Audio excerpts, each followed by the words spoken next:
सभी को इस कार्यक्रम में हम स्वागत करते हैं और अभिनंदन करते हैं। सर्वप्रथम यीशु मसीह में आप सभी को नमस्कार। सत्यपथ मिनिस्ट्री हमारे विचार में कई वर्षों से थी कि कैसे हम बड़े जनसमूह को परमेश्वर के ज्ञान एवं उसकी इच्छा एवं उसके प्रेम का संदेश जो उसने मनुष्य जाति के लिए जो उसने प्रदान किए हैं जन जन तक पहुंचाना है। टीवी चैनल एक ऐसा माध्यम है जिसके द्वारा हम अपनी इस योजना को सफल रूप दे सकते हैं। सत्यपथ मिनिस्ट्री श्री जेम्स कुरियन एवं उनके दोनों पुत्र जयंत कुरियन एवं जॉन कुरियन, पुत्री ग्रेस तुहिन दास एवं पुत्रवधू कृपा जयंत एवं प्रियंका जॉन कुरियन इसमें सहभागी होंगे। यह कार्यक्रम हर शनिवार को शाम 5 बजे से 5:30 बजे तक प्रस्तुत किया जाएगा। आप सभी से निवेदन है कि इस कार्यक्रम को देखें और आत्मिक लाभ उठाएं। जय मसीह की।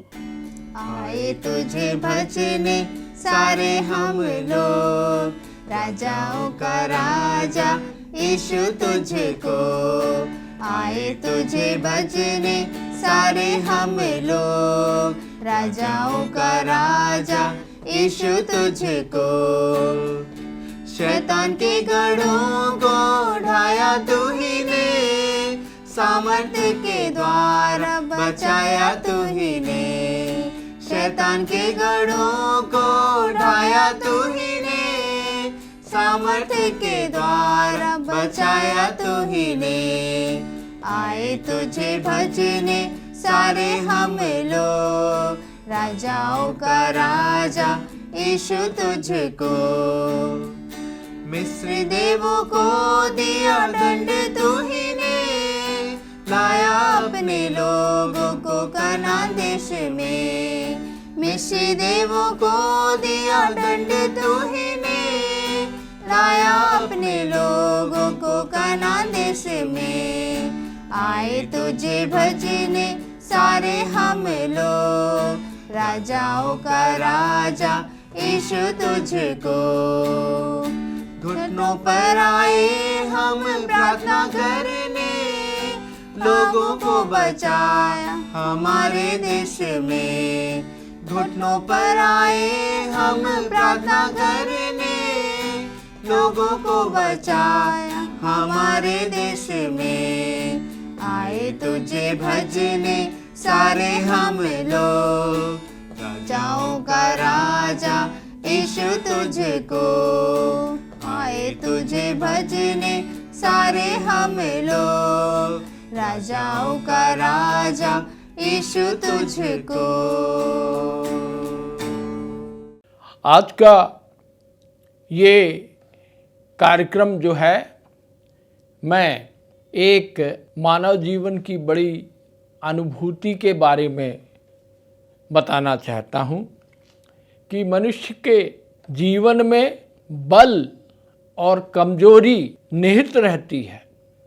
कई चीज़ों में उसका बल रहता है, कई उसकी कमजोरी होती है।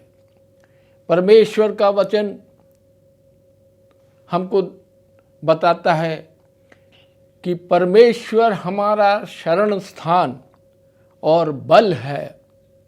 तो हम आज इस विषय में अपने इस एपिसोड को आगे बढ़ाएंगे, बल और कमजोरी। पवित्र शास्त्र में, बाइबल में उत्पत्ति से लेके पुराने नियम के आखिरी किताब में मलाकी तक और नए नियम के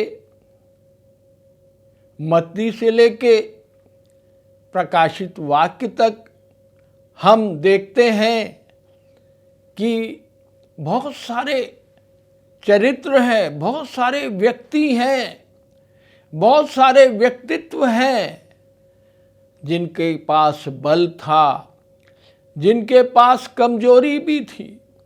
दोनों बल और कमजोरी से मनुष्य को अपना सामना करना पड़ता है। उत्पत्ति की किताब में हम देखते हैं कि अब्राहम को जब परमेश्वर ने बुलाया कि तू उस कनान देश में चला जा, तो हम देखते हैं कि अब्राहम के साथ उसका रिश्ते में जो भाई लगता था लूत, वो उसके संग हो लिया और वो अब्राहम जहाँ जा रहा था, जहाँ पर वो प्रस्थान कर रहा था, वो उसके साथ साथ जा रहा था, क्योंकि उसको ये मालूम था कि सर्वशक्तिमान परमेश्वर उससे बातचीत करता है, उसके संग संग चलता है, उसकी आशीष उस पर है। तो ये लूत भी हम देखते हैं कि उसके संग संग चलता है और फिर वो कनान देश के समीप में आ जाते हैं, कनान देश के बिल्कुल नज़दीक में आ जाते हैं। इस दौरान उनके बीच में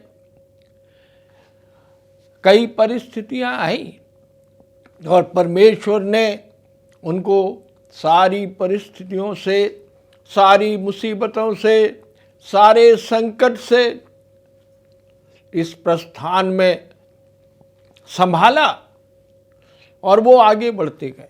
फिर हम देखते हैं कि परमेश्वर ने उनको बहुत आशीष दी, धन धान्य से, सुख समृद्धि से भर दिया, उनकी संपत्ति बहुत हो गई, उनके जो जानवर थे वो भी बहुत बढ़ गए और उनको हर समय प्रगति ही दिखती थी। परमेश्वर की आशीष थी उन पर, वो परमेश्वर की आज्ञा को मान रहे थे और परमेश्वर उनको आशीषित कर रहा था, परमेश्वर का आशीष उनके पास था। फिर हम आगे देखते हैं, जब बहुत सारा धन अब्राहम के पास और लूत के पास हो गया, तो हम देखते हैं कि वहाँ पर उत्पत्ति की किताब में ये वर्णन देखते हैं। इस किताब में जो उत्पत्ति पहली किताब है, उसमें हम ये वर्णन देखते हैं कि जो उनके नौकर चाकर थे, जो उनके पशुओं की देखभाल करते थे, उनके बीच में आपस में झगड़ा होने लगा और वो झगड़ा करने लगे और हम देखते हैं कि वो दो भागों में अब्राहम और लूत अलग अलग हो गए। अब्राहम क्योंकि परमेश्वर की आशीष को चख कर जानने वाला व्यक्ति था, उसको ये मालूम था कि यहोवा ही उसका बल है। उसने ना इधर उधर देखा, ना कहीं और दृष्टि की। उसने लूत से कहा कि तू जिस ओर जाना चाहता है चला जा, यदि तू उत्तर की ओर जाएगा तो मैं दक्षिण की ओर चला जाऊंगा, यदि तू दक्षिण की ओर जाएगा तो मैं उत्तर की ओर चला जाऊंगा। तो हम देखते हैं कि यहाँ पर लूत ने जो चुनाव किया, उसने सिंचित भूमि का चुनाव किया, जहाँ पर बड़ी सिंचाई है, जहाँ पर हरियाली है, जहाँ पर प्रगति है, जहाँ पर बहुत सारा धन उसको मिलेगा। यहाँ पर हम देखते हैं कि लूत जो है उसने ये इस चुनाव को किया और ये उसकी कमजोरी बन गया। हम देखते हैं कि वो कमजोरी उसको कितनी महंगी पड़ी। उसको सदोम और गोमोरा दिखा, उसको उसके उस चुनाव से, इसके इस कमजोरी से उसको अपनी पत्नी से विच्छेद हो गया, वो नमक का खंबा बन गई। हम देखते हैं कि उत्पत्ति की किताब में यदि हम लालच या लोभ करेंगे, इसकी कमजोरी हमारे दिल में रहेगी, हमारे मन में रहेगी, तो हमको कभी ना कभी उसका परिणाम मिलेगा। उस परिणाम को हम क्या सहन कर पाएंगे? मगर हम अब्राहम को देखते हैं कि अब्राहम ने अपना जो बल है वो परमेश्वर को माना। उसने कहा कि परमेश्वर उसकी रक्षा रखवाली करेगा, परमेश्वर उसको आगे बढ़ाएगा, परमेश्वर उसको उन्नति देगा, परमेश्वर के संग संग रहेगा तो वो उन्नति करते पाएगा।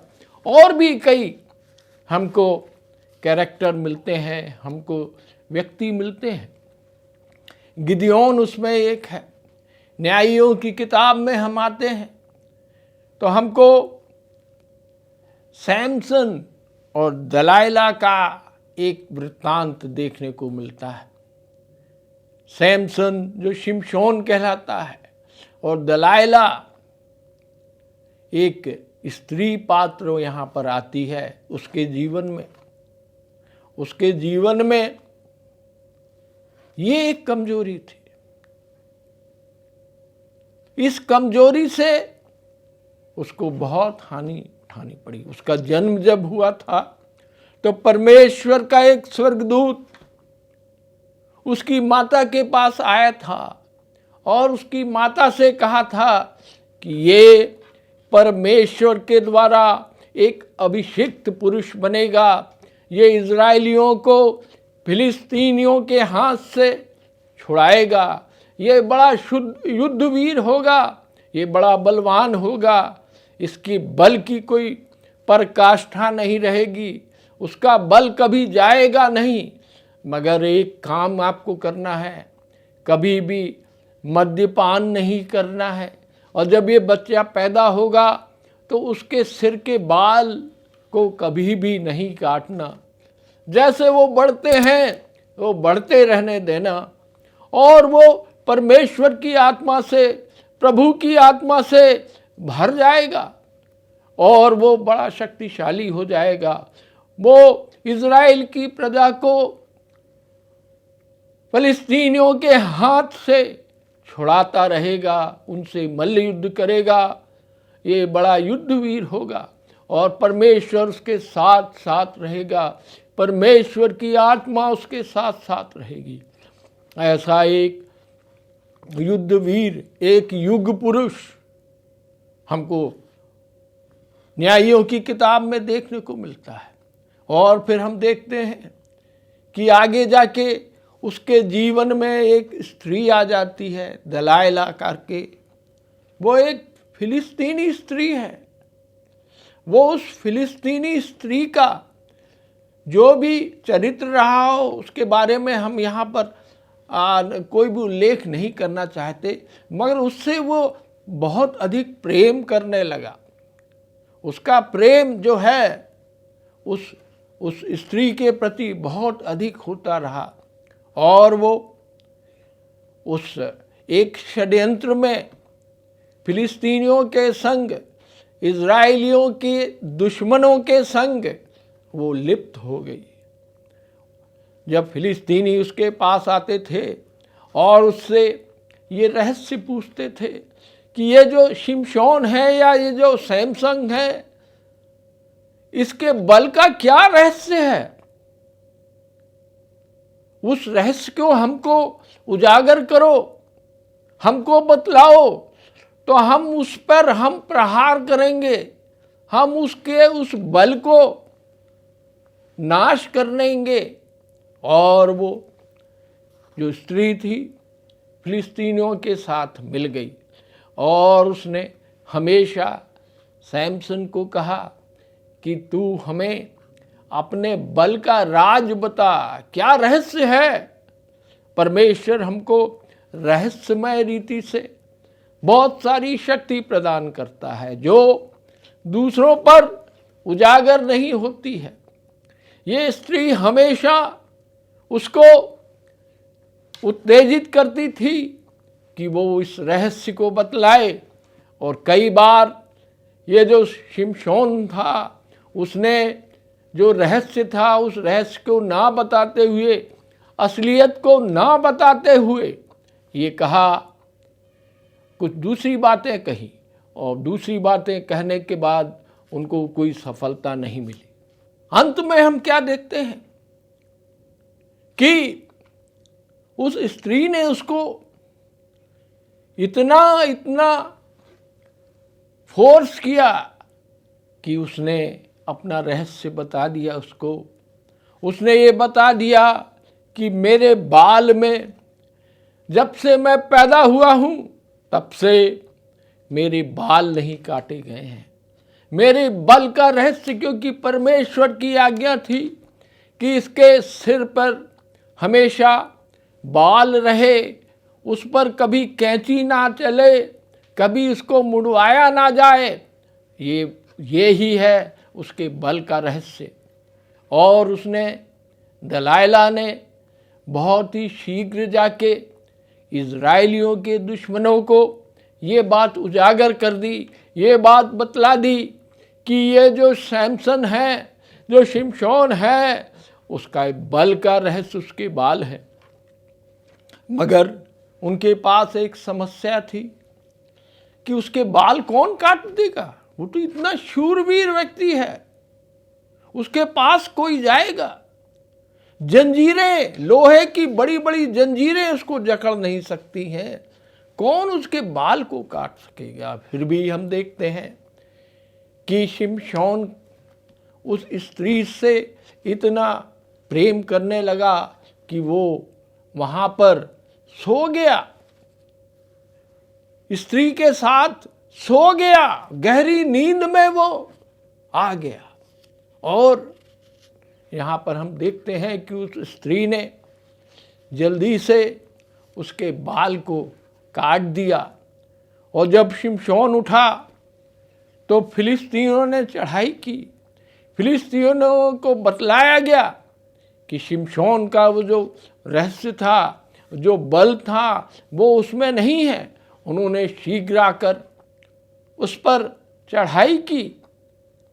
और हम देखते हैं कि शिमशोन उठा और उसने सोचा कि पहले जैसे उसके पास शक्ति आ जाएगी, पहले जैसे वो युद्धवीर हो जाएगा, पहले जैसे वो उन सबों को तितर बितर कर देगा, उनको ख़त्म कर देगा, वो उसके सामने से भाग जाएंगे। मगर हम देखते हैं कि वो जो उसके शत्रु थे, जो उसके दुश्मन थे, वो प्रबल हो गए और उन्होंने शिमशोन को बंदी बना लिया। वो अपने देश में शिमशोन को ले गए। 40 वर्ष तक वो राज्य करता रहा, 40 वर्ष तक वो न्याय करता रहा इजरायलियों का। मगर अभी वो एक कैदी के रूप में आ गया और कैद में उन्होंने उसकी दोनों आँखों को बाहर निकाल दिया। और हम देखते हैं कि उसके साथ क्या क्या अन्याय किया गया, कैसे उसके साथ बर्ताव उन्होंने किया। क्या कारण है? उसको उसका बल तो मालूम था, शिमशोन को उसको अपने बल कहाँ है, उस बल का रहस्य उसको मालूम था। मगर उसको जो उसकी कमजोरी थी, वो कमजोरी को वो एहसास नहीं कर सका। उसने कभी भी विश्वास नहीं किया होगा कि जिस स्त्री से वो प्रेम करता है, जिस स्त्री को वो चाहता है, वो उसको धोखा देगी, वो शत्रुओं से मिल जाएगी और वो उसको हानि पहुंचाएगी। कैसी अद्भुत बात है! परमेश्वर हमारा शरण स्थान और बल है। हमको परमेश्वर को सर्वोपरि रखना है। हमको प्रभु यीशु मसीह को सर्वोपरि रखना है, वो ही हमारा बल है। हमको अपनी कमजोरियों का एहसास होना चाहिए। सारी कमजोरी है मनुष्य के जीवन में, बहुत सारा बल भी रहता है, बहुत सारी जगह वो कमज़ोर हो जाता है। हम हमेशा एक गलत निर्णय लेते हैं, हम अपने बल पर भरोसा रख लेते हैं और वो बल पर भरोसा रखते रखते हुए हम उन कमजोरियों को ध्यान नहीं देते हैं कि हमारी क्या कमजोरी है, क्या कमजोरी हमको नीचे गिरा देगी, क्या कमजोरी हमको हमसे, हमारे पद से दूर कर देगी। और भी हम बहुत सारे लोगों को देखते हैं।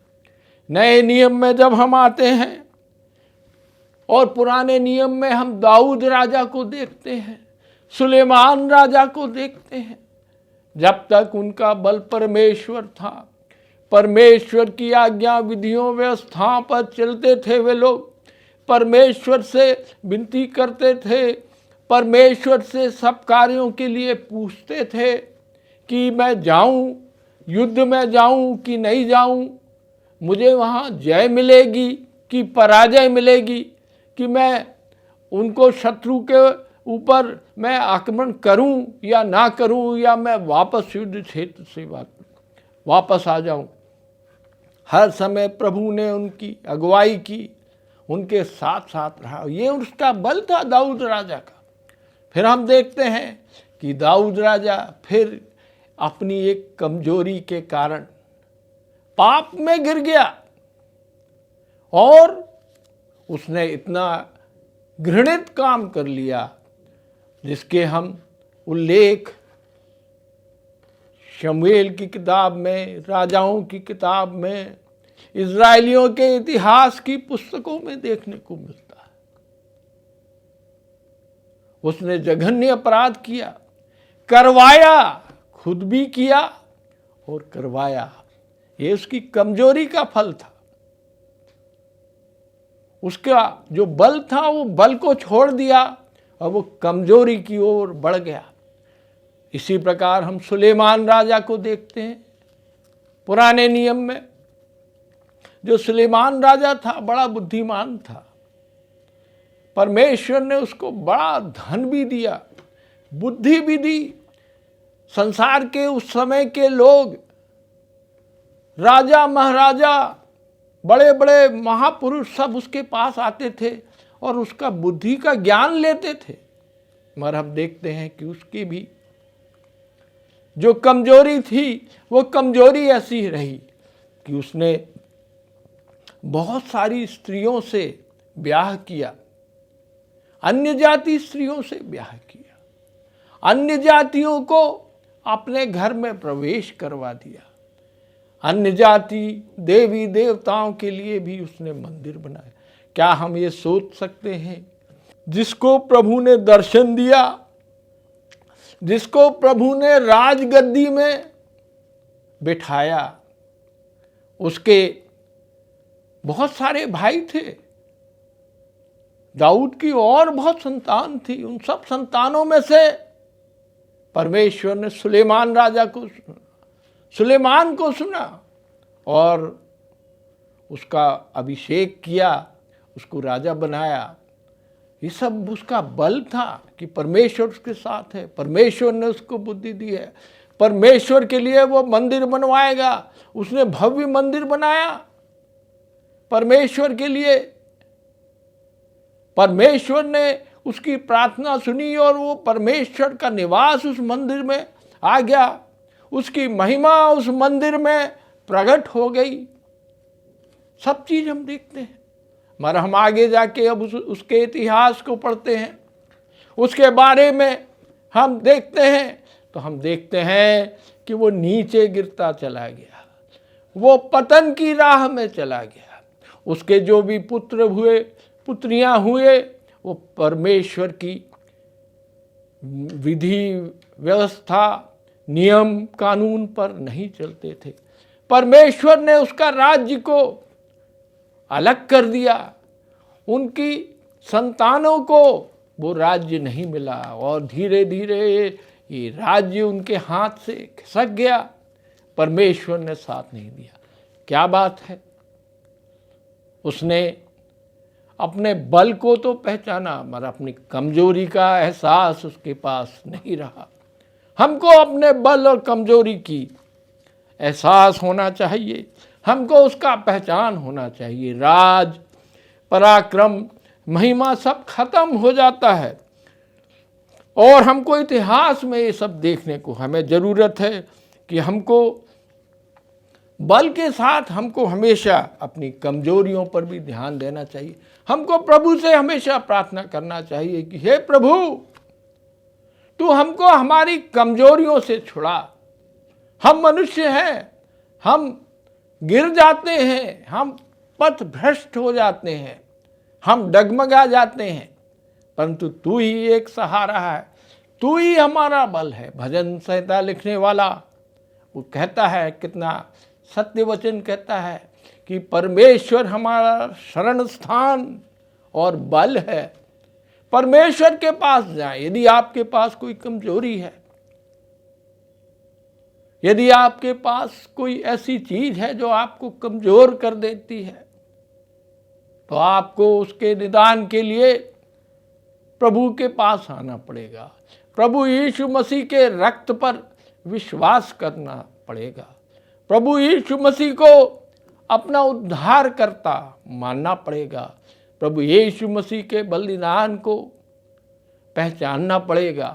प्रभु यीशु मसीह के बलिदान के उस क्रूस के पास आना पड़ेगा और अपने पापों की क्षमा और अपनी कमजोरी को प्रभु के सामने लाना पड़ेगा। तब आपका उद्धार होगा। इस संसार में जब हम रहते हैं तो बल और कमजोरी दोनों का सामना करना पड़ता है। अब हम जब बलवान रहते हैं तो हम इसकी परवाह नहीं करते कि क्या कमजोरी है, क्या घटी है, कहाँ हम गिर जाएंगे, कहाँ हम आगे बढ़ जाएंगे।